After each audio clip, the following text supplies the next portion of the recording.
وہ ایک نا شیخ بتا رہے تھے کہ 3 بوائز کا گاڑی میں ایکسیڈنٹ ہوا, وہ ٹریول کر رہے تھے اور تینوں کی ڈیتھ ہو گئی.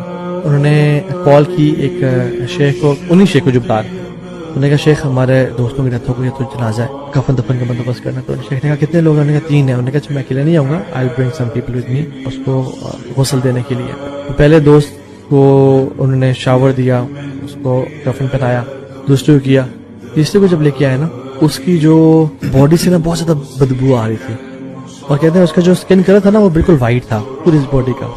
کہتے ہیں as soon as we started washing his body وہ کلر چینج ہوتا گیا, چینج ہوتا گیا, چینج ہوتا گیا, اور کہتے ہیں وہ اتنا کالا ہو گیا, اتنا بلیک ہو گیا کہ جیسے ایک بلیک لوگ نہیں ہوتے, کہتے ہیں چارکول زیادہ برائٹ ہوتا ہے اس بندے کی باڈی سے. اور کہتے ہیں کہ اس کے اندر سے اتنی بو آنا شروع ہو گئی اس مغسلہ میں کہ ہم حیران ہو گئے کہ یہ کیا ہو رہا ہے. ہم باہر گئے, ہم نے کہا ماسک کیا آپ, انہوں نے ہمیں ماسک دیا.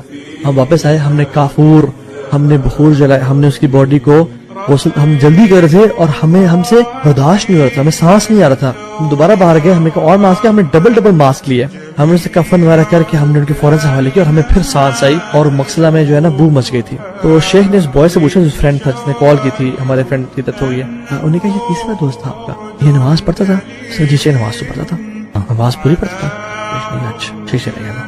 کچھ ہفتے 10 دن بعد یہ بوائے آیا, شیخ کے پاس آیا, کہتا شیخ میں آپ سے نماز کرنا چاہتا ہوں, میں نے جھوٹ بولا تھا آپ سے.